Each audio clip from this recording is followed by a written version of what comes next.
An Ginoo maadahaiyo.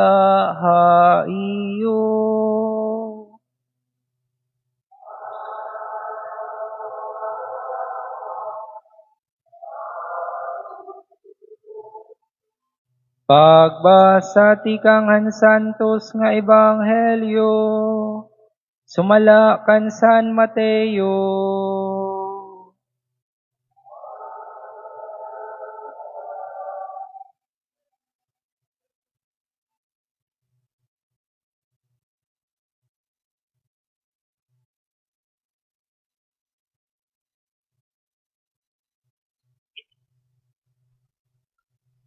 Gindarahi Jesus, han Espiritu ngadtuhan kami ngawan, basi pagsulayon han yawa. Katapos kap-atan kaadlaw, ngan kap-atan kagabi nga pagpuasa, ginutom he Jesus. Dinaop pa iya an yawa ngan nagsaring. Kun anak ka manggodan Dios, himo ang tinapay ini nga bato. Kundi binaton ni Jesus.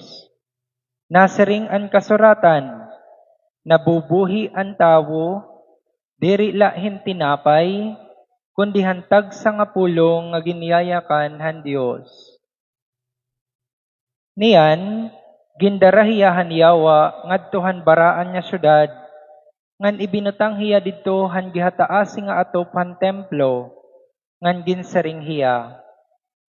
Kun anak ka manggod han Dios, patinhulog ngadto hatuna, kay nasiring an kasuratan, magsusugo ang Dios han iya mga anghel, mahitungod haimo, sasapmayon kanira han ira mga kamot, basi diri mapilas an imo mga tiil ha mga bato.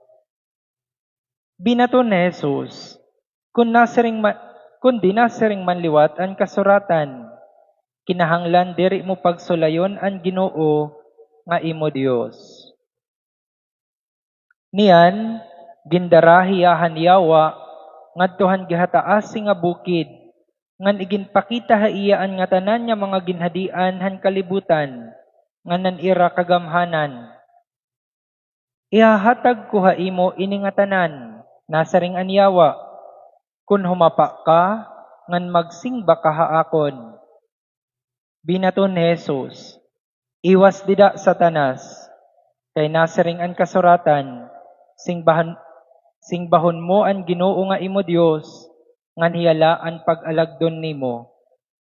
Ngan binaya an yawa kan Jesus, nga nagkaabot in mga anghel, ug nagtimangno kan Jesus. Kabugtuan an Ebanghelyo hanaton Ginoo. Pagdayawong ka, Kristo.